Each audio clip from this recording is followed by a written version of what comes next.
할렐루야. 예수 안에서 믿음으로 산다라고 하는 것이 우리 그리스도인들에게 있어서는 대단히 큰 설레임을 갖게 하는 것 같습니다.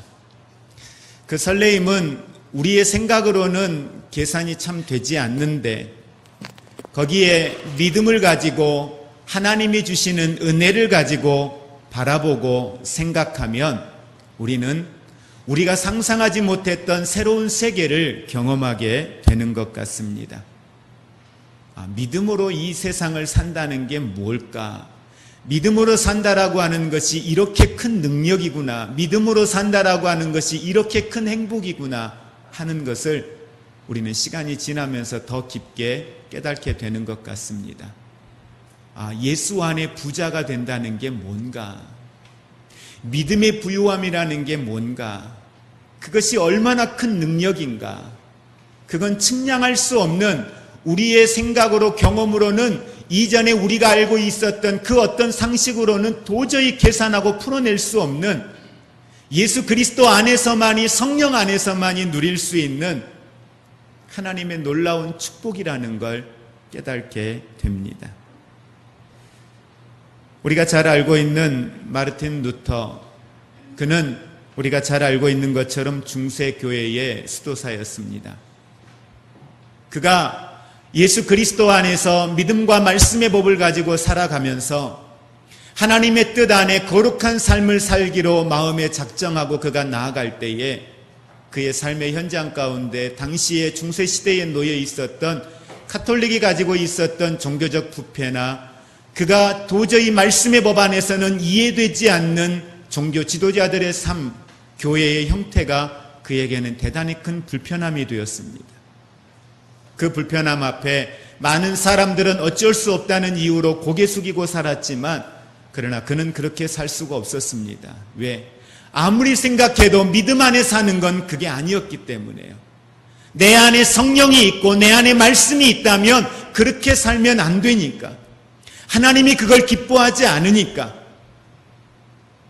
그래서 이 마르틴 루터는 구원에 대하여 늘 그 또한 이야기할 때에 믿음으로만 이 구원을 얻을 수 있다는 사실을 이야기하지만 그럼에도 구원받은 자가 어떻게 살아가야 되느냐라고 하는 이 주제에 대해서만큼은 철저하게 성경적 삶을 살아가야 된다라고 하는 사실, 그것이 단순히 설교나 메시지가 아니라 그것이 율법으로 아는 지식이 아니라 그것이 삶이 되어야 된다라고 하는 사실.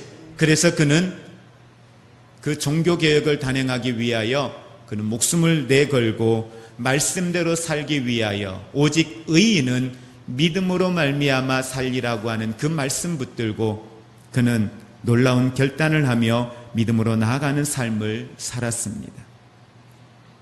그렇습니다.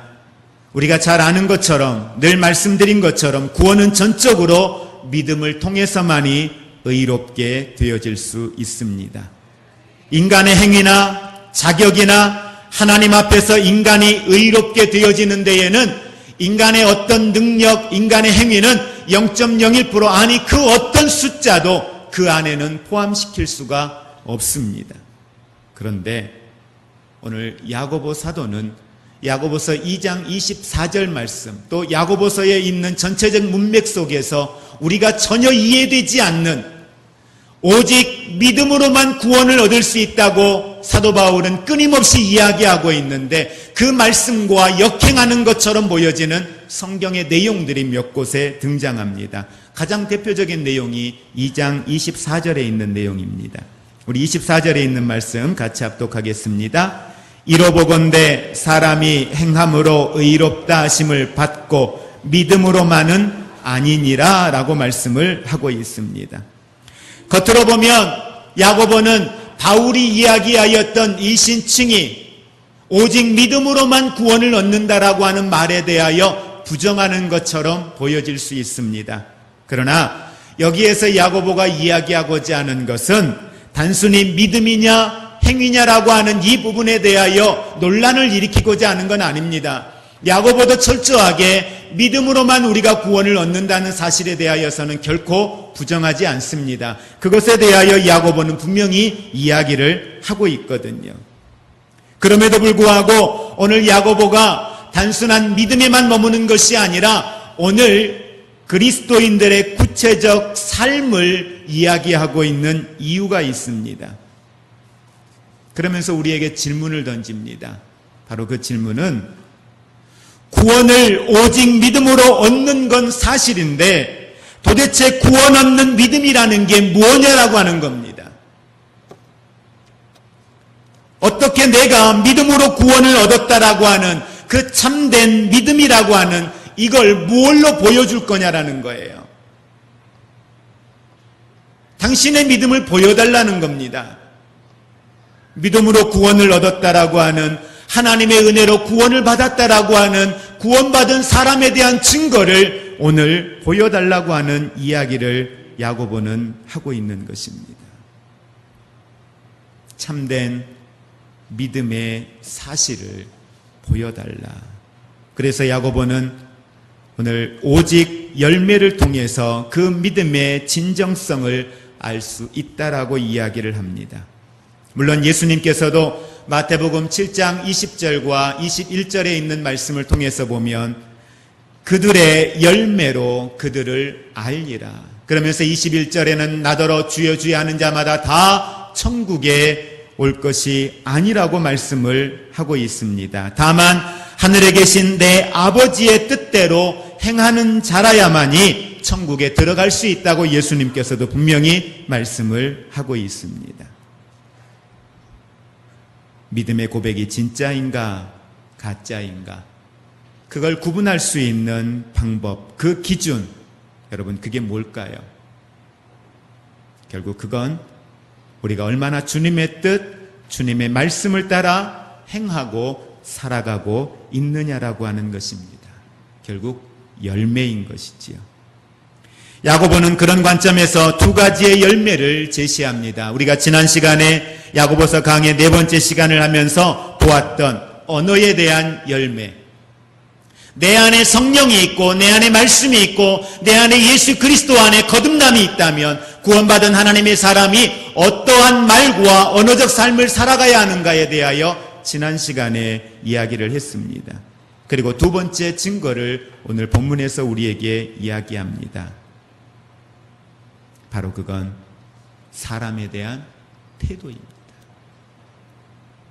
사람에 대하여 우리는 어떤 태도를 가지고 있는가? 야고보는 우리에게 오늘 도전하며 질문합니다. 진짜 믿음을 가졌다면 나와 함께하는 사람, 내 주변에 있는 사람, 내 이웃에 대하여 우리는 그들을 향한 우리의 마음의 자세, 바라보는 가치, 우리의 태도가 달라져야 한다라고 이야기를 합니다. 그 변화된 태도라고 하는 것은 외적 조건을 통하여 사람을 차별하지 않는다라고 하는 거죠. 그러면서 오늘 본문 말씀 2장 1절 말씀 우리 같이 한번 합독하겠습니다. 내 형제들아 영광의 주 곧 우리 주 예수 그리스도에 대한 믿음이 너희가 가졌으니 사람을 차별하여 대하지 말라. 사람을 차별하여 대하지 말라 하면서 대단히 충격적인 이야기를 오늘 2절부터 4절까지 야고보가 하고 있습니다. 그런데 2절에서 4절까지 우리가 보아도 대단히 이해되지 않을 법한 대단히 충격적인 이야기를 야고보가 하고 있는데 이 내용이 우리에게 너무 낯설지 않는다는 거예요. 그것이 우리와 너무 동떨어진 이야기면 좋겠는데 이 이야기가 우리와 동떨어진 이야기가 아니라는 사실이 우리에게 더 충격을 주고 있습니다. 우리 2절부터 4절에 있는 말씀 다 같이 한번 다시 합독하겠습니다. 만일 너희 회당에 금가락지를 끼고 아름다운 옷을 입은 사람이 들어오고 또 남루한 옷을 입은 가난한 사람들이 들어올 때에 너희가 아름다운 옷을 입은 자를 눈여겨보고 말하되 여기 좋은 자리에 앉으소서 하고 또 가난한 자에게 말하되 너는 거기 서 있던지 내 발등상 아래에 앉으라 하면 너희끼리 서로 차별하며 악한 생각으로 판단하는 자가 되는 것이 아니냐. 이 일이 어디에서 이루어지고 있습니까? 교회입니다. 예수 그리스도의 십자가의 은혜로 구원을 받고 하나님의 사랑과 하나님의 은혜 안에서 믿음의 삶을 살아가고 있는 사람들, 한 영혼이 천하보다 귀하다 하여 그 한 영혼을 하나님 앞에 예배자로 세우기 위하여 힘쓰고 애쓰는 교회, 이것이 교회에서 이루어지고 있는 일이라고 성경은 이야기를 하고 있습니다. 내 이웃을 내 몸처럼 사랑하라고 하신, 이것이 우리에게 주신 큰 계명이라고 말씀하고 있고, 우리는 그 말씀을 받았고 그 말씀을 실천하며 살아가겠다고 결단하며 믿음으로 예배하는 성도들, 그 예배의 현장 가운데 이루어지고 있는 일들이라는 사실입니다. 우리 교회는 어떻습니까? 아니, 여러분은 어떻습니까? 부끄러운 이야기를 그래도 해야 될 것 같습니다. 우리 공사 1층 들어가면서 2주 전에 학생의 수련회가 있어서 노숙인 분들이 금요일 날 올 때마다 이제 성경 공부를 요즘에 하는데, 부목사님을 대신해서 이제 성경 공부를 하게 됐어요. 성경 공부를 하면서 날씨가 너무 더웠잖아요. 2주 전이면 정말 더울 때입니다.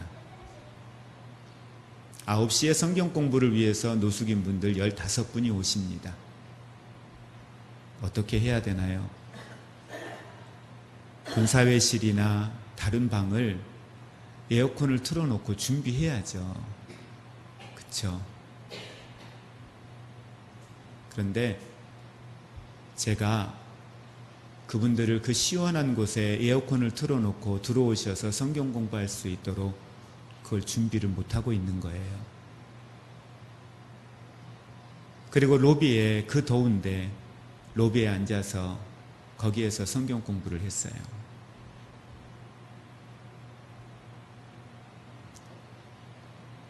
그 전에 수없이 안에 갈등이 생기는 거예요.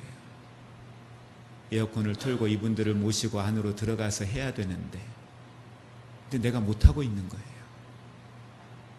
그 더운데. 그걸 제가 못하고 있더라고요. 그렇게 성경 공부를 끝내고 그분들을 돌려보내고 돌아섰는데, 그렇게 창피하고 부끄러울 수가 없는 거예요. 내가 왜 그랬을까? 왜 나는 그때 그분들을 에어컨을 틀어놓고 그분들을 모시고 성경 공부를 못했을까? 예를 들어서 그 성경 공부의 대상이 노숙인 분들이 아니고 어떤 실업인 선교회나 어떤 단체에 있는 리더들을 모셔놓고 성경 공부하는 시간이었다면 그렇게 했을까? 아마 1-2시간 전에 와서 더울까봐 에어컨 틀어놓고 준비하지 않았을까요? 근데 제가 그러고 있더라고요.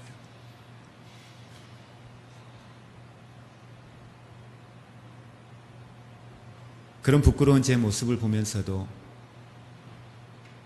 정말 내가 이 금가락지를 끼고 들어와서 예배 드리겠다고 들어오는 사람들을 대하는 모습과 남루한 옷차림으로 노숙인으로 냄새나는 옷을 입고 예배 드리겠다고 들어오시는 분들, 어떻게 보면 예배가 목적이기보다는 한 끼 식사가 목적이어서 오시는 분들을 향하여 대하는 내 모습이 오늘 성경에 기록되어져 있는 이 모습과 결국 내 모습이 별로 다르지 않는다라는 걸 보게 됩니다.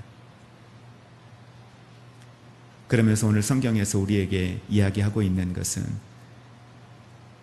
믿음을 너희가 가졌으니, 오늘 이 차별에 대한 이야기를 하면서 우리에게 믿음에 대한 주제를 같이 이야기를 하고 있습니다. 예수에 대한 믿음은 결국 우리가 가지고 있는 이 차별에 대한 이 모습들을 해결할 수 있는 길임을 우리에게 이야기합니다. 내가 예수 안에서 이 믿음이라고 하는 것이 도대체 어떤 영향을 주는가, 믿음이 우리에게 가져다 주는 의미가 무엇인가, 다시 한번 묵상을 해봅니다. 그러면서 내가 예수 안에 들어갈 때에 결국 우리 안에서 회복되어지는 것, 그 출발을 보니까 예수 안에 들어가면 내가 어떤 존재인가를 깨닫게 된다라는 거죠. 내가 예수 그리스도 안에서 믿음으로 말미암아 구원을 얻고 났을 때에 나에 대한 정체성, 나에 대한 자기 인식의 변화가 생겨진다라고 하는 사실입니다. 믿음 없이 하나님 없이 살아가는 사람들을 보면 그들은 사회적인 조건이나 자기가 가지고 있는 그 어떤 것들을 가지고 자기의 삶을 포장하고 환경 속에서 자신을 만들어 가려고 합니다. 돈, 권력, 자동차, 집, 내가 가지고 있는 직업들, 내 주변에 있는 어떤 자원들, 이런 사회적인 환경적인 조건들 앞에서 사람들은 내가 누구인가에 대하여 확인하려고 합니다. 그리고 그 안에서 확인되어지지 아니할 때에 경쟁과 비교의식 속에서 낮은 자존감을 가지고 살아가는 모습들을 보게 됩니다. 그런데 예수를 만나고 난 이후에 변화되어지는 삶, 가치의 변화, 인격의 변화, 삶의 방향의 변화가 무엇인가를 우리가 잘 알 수 있는 한 사람의 모습이 성경에 기록되어져 있습니다. 그게 바로 빌립보서 3장에 기록되어져 있는 바울의 이야기입니다. 바울은 그가 예수님을 만나기 전에 어떤 사람이었는가를 쭉 열거해 놓습니다. 그런데 그것이 자기의 삶의 가치였고 그것이 자기의 삶의 정체성이었는데 그것이 자기의 삶에 있어서 자기를 유익하게 하고 사람들 앞에서 자기를 자랑할 만한 이야기들이었는데 바울이 예수님을 만나고 난 이후에 변화되어지는 모습 속에 과거를 회상하면서 바울이 자기의 이야기를 꺼내놓습니다. 내가 어떤 사람인 줄 아니? 8일 만에 내가 할례를 받았고 나는 이스라엘의 족속이요 베냐민 지파요 히브리인 중에 히브리인이다. 율법으로는 바리새인이고 열심으로는 교회를 핍박했던 사람이었고 율법의 의로는 흠이 없는 사람이었다라고 바울은 이야기합니다. 대단하죠? 누구 앞에서도 꿀리지 않을 만한 스펙을 가지고 있는 사람이죠. 자랑할 만합니다. 그런데 그랬던 바울이 이게 아무것도 아니라는 걸 알게 된 거예요. 이것이 자기의 정체성이 될 수 없다는 걸 알게 된 거예요. 이것이 자기의 자랑이 될 수 없다는 걸 이야기합니다. 언제 그게 변화가 생겼습니까? 예수를 알고 나서 예수 안에서 발견되어진 나, 예수 안에서 나를 발견하고 나니 자기가 생각했던 이 모든 것들이 아무것도 아니라는 사실을 고백하는 거예요. 그래서 그걸 배설물로 버렸다라고 이야기를 하고 있습니다. 그러면서 바울은 자기의 정체성을 분명하게 사람들에게 이야기합니다. 사도행전 26장에 보면 아그리빠 왕 앞에서 그가 죄수의 몸이 되어서 그에게 이야기를 합니다. 그에게 선포합니다. 자기의 생명을 죽일 수도 있고 살릴 수도 있는 그 권한을 가지고 있는 그 주권자 앞에서 어떻게 보면 왕 앞에 있는 죄수의 모습은 가장 비천한 인생이고 가장 낮은 자의 인생이고 아무것도 없는 인생이 될 수 있는 그 바울이 세상의 모든 권력과 권한을 가지고 있는 왕 앞에 모든 걸 다 소유하고 있는 왕 앞에 그가 담대하게 말합니다.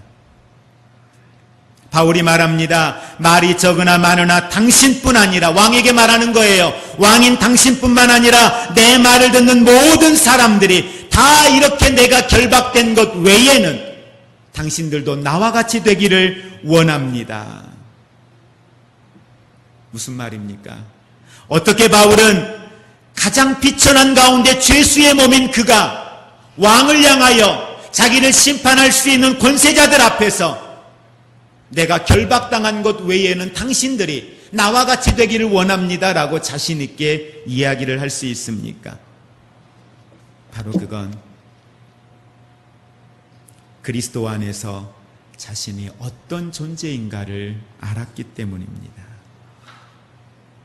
더 이상 결박된 죄수라는 사회적으로 그 낮은 자리가 바울의 자신을 낮은 자의 모습으로, 없는 자의 모습으로, 비천한 자의 모습으로 그를 자괴감에 빠지게 하지 않았다는 사실입니다. 그래, 나 없는 건 맞아. 나 죄수인 건 맞아.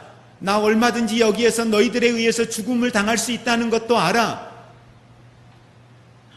그러나 내 생명이 어떠하든 내 안에 있는 예수 그리스도로 인하여서 내가 누구인가를 바울이 알고 나니 그 사망, 죽음, 자기를 향하여 오는 고난, 자기 앞에 놓여져 있는 환경, 물질, 건강, 그게 바울에게 문제가 되지 않더라는 거예요.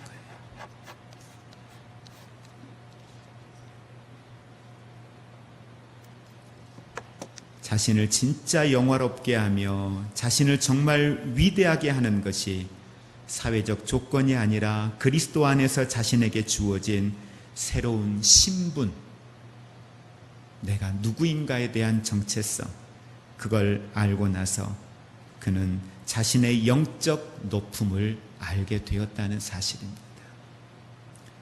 여러분이 누굽니까? 하나님 자녀입니다. 여러분이 누굽니까? 창조주이신 하나님께서 내가 너 사랑한다 하시고 사랑을 확인받은 사람들입니다.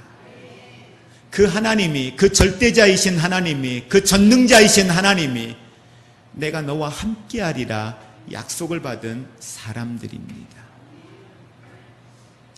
내가 가지고 있는 것과 상관없이 그분은 내게 필요한 모든 것을 채워줄 능력과 권능을 가지고 계시며 이 모든 것 너희에게 더하시리라 약속을 하신 하나님이십니다. 그 하나님이 우리에게 있습니다.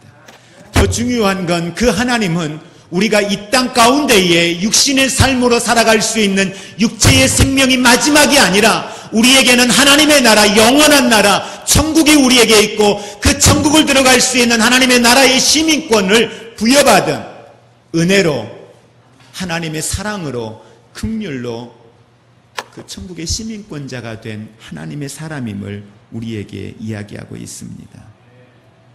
그래서 믿음은 우리로 하여금 나 자신에 대한 정체성을 바꾸어주고 그 믿음은 내가 예수 그리스도 안에 있음으로 말미암아 누구인가를 알고 나니 내가 사람이 가지고 있는 물질 때문에 주눅들 이유가 없고 사람을 가지고 있는 권세자 앞에 주눅들 이유가 없는 거예요. 왕이다, 대통령이다, 국회의원이다. 그런데요. 돈이 많은 사람 앞에, 그런데요. 그게 뭐가 그렇게 우리에게 중요합니까? 그 앞에 머리를 숙여야 할 이유가 뭐가 있습니까? 그분 위에 계신 하나님, 그분의 생각까지도, 그의 삶까지도, 그의 생명까지도 다스리며 움직일 수 있는 권세와 능력을 가지고 계신 하나님, 악한 영의 세력에 잡혀있는 사람들, 마귀의 권세 가운데에 세상의 권세자 마귀의 손에 붙들려 있는 사람들, 그 마귀를 향하여 우리가 예수의 이름으로 명령하면 마귀는 떨며 떠나가는 역사가 우리 안에 예수의 이름으로 그 권세를 가지고 살아가는 우리들. 그런데 그 권세자의 다스림 속에 있는 그 사람들을 향하여 비교의식에, 우리가 낮은 자존감에, 열등의식에 시달려야 할 이유가 뭐가 있느냐는 거예요. 그럴 이유가 우리에게는 아무것도 없는 거예요. 내가 하나님 자녀인데, 내게는 예수의 권세가 있는데, 내게는 사람들이 보낼 수 없고 사람들이 보호할 수 없지만 하나님은 내게 천군 천사를 허락하시어서 믿는 자를 돕게 하시고, 내가 하나님께 기도할 때에 하나님은 천군 천사를 보내어서 내가 중보하는 이들을 향하여 돕고 함께하며 그 영적 권세를 우리에게 주셨는데요. 물질이 할 수 없는 세계를, 사람이 할 수 없는 세계를, 정치의 권세와 능력자가 할 수 없는 세계를 우리에게는 다스릴 수 있는 권세와 능력을 하나님이 주셨는데, 그게 우리에게 있는데, 그래 우리는 누구보다 부자잖아요. 누구보다 권세자들이잖아요. 이런 관점에서 우리가 생각을 하면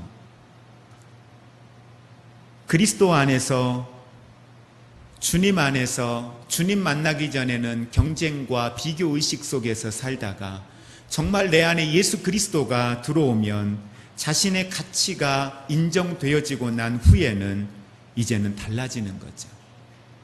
과거에는 사랑에 목말라서 사랑받고 인정받는데 자기의 에너지를 다 쏟아부었다면, 사람들의 평가와 사람들의 인정에 목마른 삶을 살았다면, 그것 때문에 부러워하고 그것 때문에 질투하며 살았다면, 이제는 주님으로부터 오는 그 영광이 내 내면 가운데 충만해지고 성령 안에서 내가 하나님의 사랑의 존재가 되어지고 그 사랑이 내 안에 흘러 넘치게 되면, 여러분, 우리는 변화될 수밖에 없다는 사실을 기억하시기를 바랍니다. 그래서 계속해서 우리가 강조해도 부족함이 없는 것, 바로 성령 충만입니다. 정말 우리에게 지금 필요한 건 성령의 영이 내게 충만함으로 임하면 내 정체성이 변화되어지고, 변화되어지는 그 정체성 속에 오늘 야고보가 이야기하고자 하는 본질적 그리스도인들의 삶의 변화가 일어난다는 사실입니다. 여러분, 우리가 사도행전 1장에 기록되어져 있는 초대교회에 나타났던 성령의 충만한 사건을 우리는 계속해서 들었고 보았기 때문에 너무 잘 알고 있습니다. 그런데 눈여겨 여러분이 보아야 할 부분들이 있어요. 1장에서 2장의 내용들까지 연결되어지는 부분을 보면 성령이 충만함이 임하고 난 이후에 그들의 변화되어지는 삶의 내용들이 나타납니다. 그런데 그 변화의 삶이 다른 곳에서 일어난 게 아니었어요. 자신들의 삶의 현장이었어요. 자신들이 만나고 있는 사람들이었어요. 어제도 보았던 사람이에요. 아침까지도 보았던 사람들이에요. 관계했던 사람들이에요. 그들에게 관심조차 없었어요. 그들에게 아무 생각 없었어요. 그들에게 과거에 보았던 정체성을 가지고 판단하고 정죄했던 대상들이에요. 그런데 내가 오늘 성령의 충만함을 받고 나니 그들을 바라보는 내 관점이 달라지더라는 거예요. 내 가치가 달라지더라는 거예요. 왜 저렇게 살아? 하며 비난했던 사람들을 향하여 그들이 긍휼히 여겨지네요. 자기 소유를 팔아요. 그들에게 필요를 공급해 주어요. 그런데 주장하는 자세를 취하지 않아요. 주어도 행복해요. 기뻐요. 그게 즐거워요. 다른 사람이 아니에요. 그 자리에 조금 전까지만 해도 있었던 사람, 조금 전까지만 해도 판단하고 정지하고 선을 긋고 살았던 사람들, 그 현장 속에 나타난 사건입니다. 뭘 통해서요? 성령의 임재하심을 통해서요. 오늘 야고보 사도는 진정한 경건, 그리스도인의 진정한 경건의 증거, 바로 그건 하나님 아버지 앞에서 정결하고 더러움이 없는 경건은 바로 1장 27절에 이야기하고 있는 고아와 과부를 그 환난 중에서 돌보는 것이라 라고 이야기를 하고 있습니다. 주님을 향한 참된 믿음에서 나오는 경건은 낮은 사람, 가난한 사람, 소외되어진 사람, 그들에 대한 우리의 생각이 바뀌어지는 겁니다. 그들에 대한 우리의 생각이 변화되어지는 겁니다. 이전에는 무시했던 우리의 생활 가운데 내게는 무시의 대상이었고 나와 함께하기에 거부했던 그 대상들을 향하여 우리의 생각이 바뀌어지는 거죠. 무엇로 바뀌어집니까? 예수 그리스도의 마음으로 바뀌어지게 되는 것입니다. 오늘 우리 그리스도인들과 교회가 세상에서 보여주어야 할 진정한 변화가 무엇일까? 오늘 우리 교회, 아니 한국 교회가 잃어버린 마음이 있습니다. 바로 그건 이 땅에 소외되어진 사람들에 대한 마음입니다. 어디에 가도 환영받지 못하는 그들에 대한 마음입니다. 세상에서 환영받지 못한 건 세상 사람들이 보는 가치와 기준이 다르기 때문에 그럴 수 있다고 해요. 그러나 교회에서도 환영받지 못한다면, 교회에서도조차도 불편함의 대상이 된다면,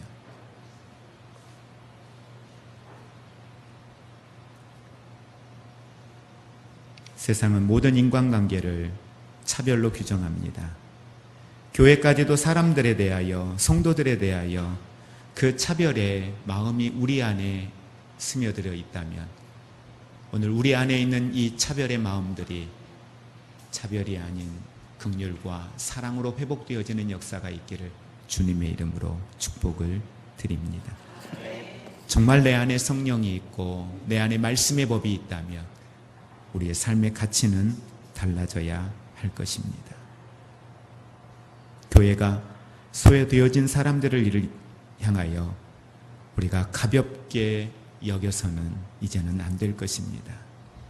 교회에서 직분자를 세울 때에도 그가 가지고 있는 사회적 신분, 그의 위치에 따라서 그것이 교회에서 어떤 직분자를 세울 때에 그것이 영향력을 행사할 수 있고 고려되어진다면 여러분 그건 이미 교회가 아닌 것입니다. 우리가 보아야 할 건 사회적으로 어떤 위치에 있느냐가 아니라 그가 하나님 앞에 믿음의 어떤 부유함을 가지고 있는가, 그가 어떤 믿음을 가지고 있느냐를 우리는 보아야 할 것입니다. 우리는 가끔 사회적으로 지위가 있는 사람들이 교회에 왔을 때에 그를 교회 안에 어떠한 역할을 주려고 합니다. 그리고 그의 말에 우리는 귀를 기울이려고 합니다. 여러분은 교회는 철저하게 믿음의 공동체입니다. 예수 그리스도 안에 있는 공동체입니다. 그 지체에는 높고 낮음이 없습니다. 모든 사람은 동일합니다. 다만 사명을 위하여 역할만 다른 것뿐입니다. 목사가 높고 성도들이 낮으냐? 아니요, 똑같은 지체입니다. 그 안에 주어진 역할과 직임이 다른 것뿐입니다. 그 직임을 따라 함께 협력하여 사명을 이루며 하나님의 나라를 이루어가는 것뿐입니다. 여러분, 저희 교회는 어떤 이유로도 그가 가지고 있는 사회적 신분과 경제적인 우월감을 가지고 교회 안에서 어떤 영향력을 행사할 수 있도록 허락해서는 안 될 것입니다. 예배가 없이, 기도가 없이, 믿음이 없이 살아가는 사람이 그가 가지고 있는 직분만 가지고 교회 안에서 어떤 영향력을 행사하려고 하는 것도 허락해서는 안 될 것입니다.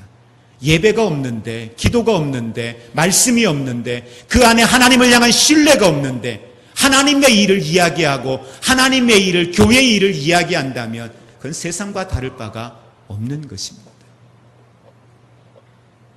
오직 그리스도 안에서 믿음의 부유한 자가 되어 오늘 우리는 믿음의 말을 할 수 있는 하나님의 사람들이 되기를 원합니다. 여러분, 교회 안에서 우리는 우리가 가지고 있는 물질에 대하여, 학력에 대하여, 직업에 대하여 이야기할 이유가 없습니다. 그건 우리에게 중요한 것이 아닙니다. 그 어떤 것도 평가할 수 없는 것들입니다. 세상적 가치들이 교회에 힘을 발휘할 수 있도록 허락해서는 안 될 것입니다.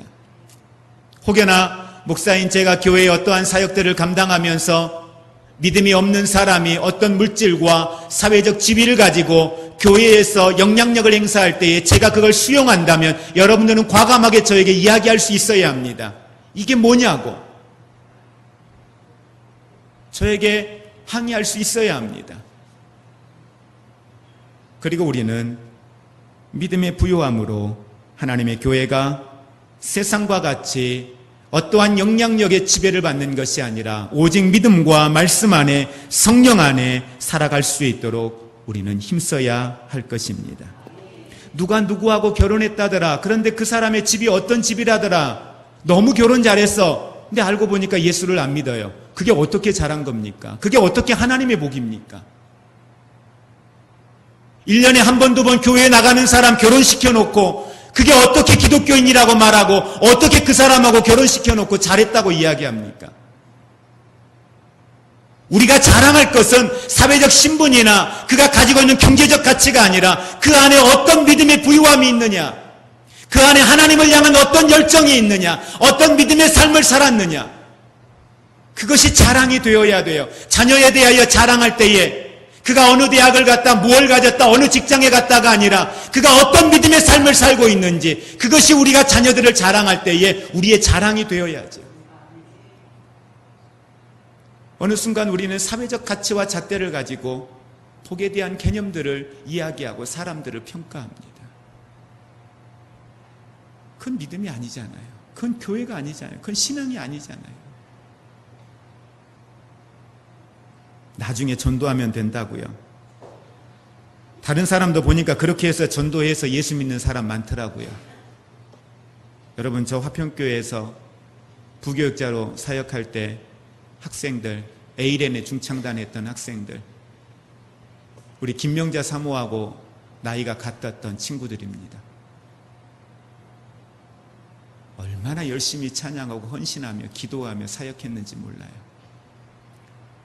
저녁에 와서 찬양 연습하고 집에 갈 때 기도해. 하나님, 믿지 않는 부모님들 집에 가면 오늘 우리가 집에 가서 고난당하지 않게 해달라고 울면서 엄마 아빠 예수 믿게 해달라고 기도했던 친구들, 자기들은 결혼할 때 절대 예수 믿지 않는 남자들하고 결혼하지 않겠다고 호언장담했던 친구들, 그 세 친구가 처음에 교제하던 친구들 교회 데리고 옵니다.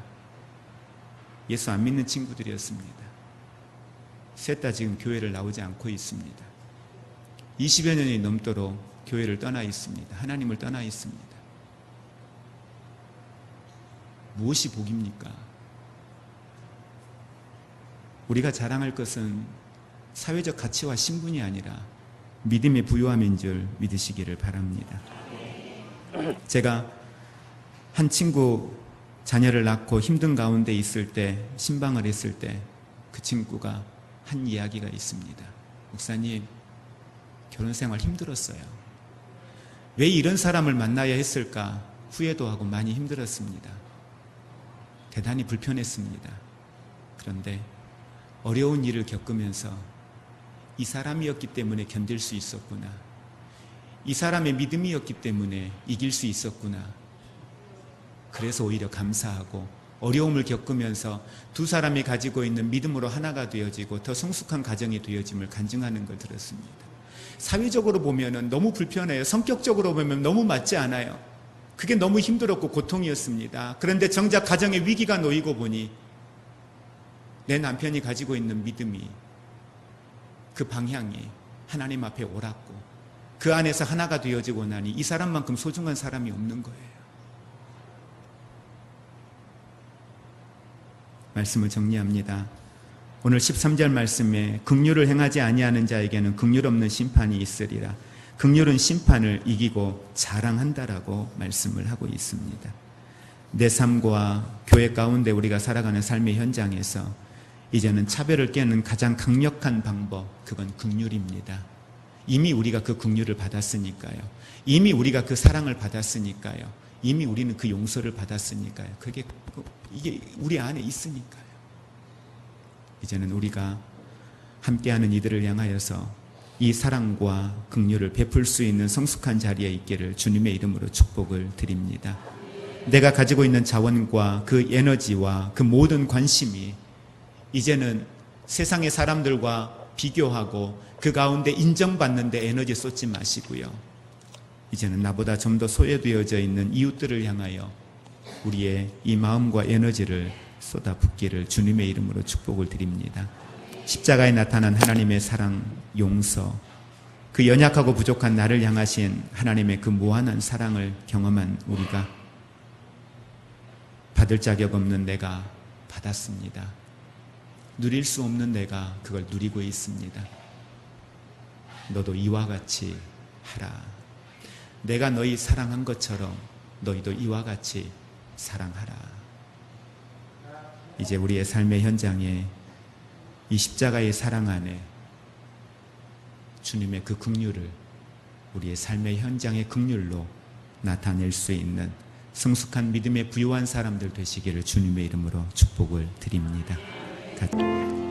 이제는 우리 주 예수 그리스도의 은혜와 하나님 아버지의 사랑하심과 성령님의 교통하심이 영적 부유한 자 되어 내 삶의 가치와 기준으로 사람을 바라보지 아니하고 예수 그리스도 안에 구원받은, 용서받은, 사랑받은 믿음의 자녀로 주님 마음으로 한 사람 한 사람 한 영혼을 예수의 마음으로 품고 사랑하며 섬기며 나아가기를 결단하는 사랑하는 모든 성도들 위해, 저들의 가정 위에, 우리의 삶의 현장들 위에 이제로부터 영원토록 함께 있을지어다.